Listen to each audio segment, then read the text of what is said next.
Hello বন্ধুরা, সবাই কেমন আছো? সবাইকে আবার একটা নতুন ভিডিওতে তোমাদের অনেক অনেক স্বাগতম। এখন বাজে সকাল 7টা। দেখো এখন থেকেই রোদের কি তাপ, বাইরে তাকানোই যাচ্ছে না।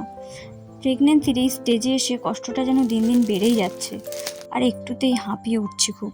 আজকে রবিবার, তাই রান্নার খুব একটা তাড়া নেই। অন্যান্য দিন সকাল থেকে উঠেই রান্নার তাড়া থাকে। তাই আজকে সকাল সকাল একটু টিফিন বানাতে বসলাম। টিফিন মানে চা, তার সঙ্গে ব্রেড থাকবে আর ডিম সেদ্ধ। এই ডিম কাটারটা কয়েকদিন আগে অ্যামাজনে দেখেছিলাম, দেখে অর্ডার করেছিলাম। এসেছিল অফিস অ্যাড্রেসে, তো কয়েকদিন সময় পাইনি বলে ওই জন্য আর খুলে দেখাও হয়নি। তাই আজকে টেস্ট করে দেখবো যে কেমন কাটারটা। বলে না, মা হতে গেলে সব কিছু ত্যাগ করতে হয়। দেখো ব্যাপারটা সেরকম নয়। এই সময় কিছু কিছু জিনিস বাদ দিতেই হয়, মেনে নিতেই হয়। তারপরে তো আস্তে আস্তে সবটাই তুমি গুছিয়ে নিতে পারবে।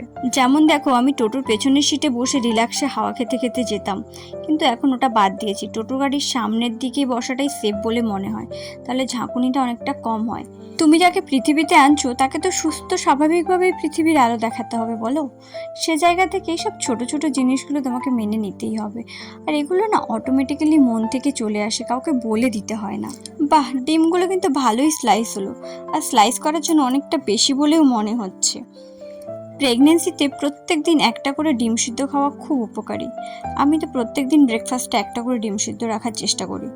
তোমরাও প্রত্যেক দিন, অন্তত না পারলে সপ্তাহে 3 থেকে 4 দিন একটা করে ডিম সিদ্ধ সকালবেলা খাওয়ার চেষ্টা করো। আর পারলে দেশি ডিমটা খাও, দেশি ডিমটা খুব ভালো। প্রেগনেন্সির এই টাইমটা সব থেকে ভালো টাইম। কিছু খারাপ জিনিস মানতে হলেও যে ভালো দিনগুলো কাটাবে, ভালো মুহূর্তগুলো কাটাবে, সেগুলো খুবই সুন্দর, মনে থেকে যাবে সারা জীবন। দেখো, রবিবারের সকালটা তো আমার এভাবেই শুরু হলো। তোমাদের কিভাবে শুরু হচ্ছে আমাকে কমেন্ট করে জানিও। আর আমি প্রত্যেকদিন আমার প্রেগনেন্সি পিরিয়ডটা কীরকমভাবে কাটাচ্ছি, কী খাচ্ছি না খাচ্ছি, কী প্রবলেম হচ্ছে না হচ্ছে, তোমাদের সঙ্গে কন্টিনিউ শেয়ার করতে থাকবো। তো প্লিজ চ্যানেলটা সাবস্ক্রাইব করে রেখো, আর ভিডিওটা ভালো লাগলে অবশ্যই লাইক করো। ততক্ষণের জন্য বাই বাই, দেখা হচ্ছে পরের ভিডিওতে। সবাই খুব ভালো থেকো, সুস্থ থেকো।